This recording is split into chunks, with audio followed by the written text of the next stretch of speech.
Tommy John surgeries are not an epidemic. That's an emotional take. If you think everyone is getting a Tommy John surgery, your reaction to that is noise. It's not based in the numbers. Here's an uncomfortable truth if that's your thoughts. When you see the same metrics for surgeries for 100,000 players, if you have an ACL tear, that is 26 out of 100,000 athletes have ACL surgery. 20 out of 100,000 athletes have Tommy John UCL surgery. Is it right? No, I'm not justifying and saying it's okay, but let those numbers sink in.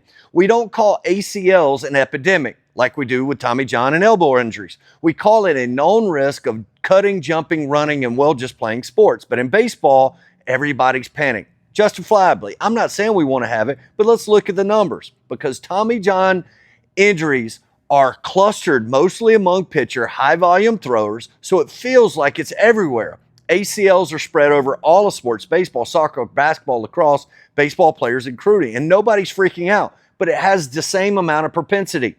That's a denominator problem, not a crisis. Now, let me be clear. Before you come at me in the comments, save the self-righteous indignation. Yes, Tommy John surgeries have increased. Yes, we need better workload management. Absolutely. Yes, we need mechanics, recovery, and developmental matters 100%. But calling it an epidemic without context does more harm than good. It scares parents and players because now they have no clue. It pushes kids into bad decisions, either throw caution to the wind, and it's going to happen anyway, so what does it matter? Or it creates a negative spiral of arm injuries occurring because players are not properly conditioned to throw because they are not throwing enough, which is crazy, but that happens quite a bit.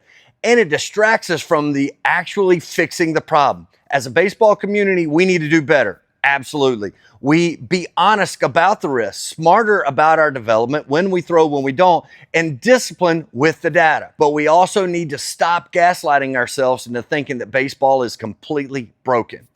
Every sport has risk, and baseball is no different. As a baseball-specific injury, I hate to say it, it is part of the deal, and it's certainly part of the risk. Now, let's go out, dominate this spring, and understand we don't condone injuries. We want to do everything that we can to prevent them, but tearing an elbow in the knee, well, data says they're in the same spectrum. Keep going, guys. Play ball.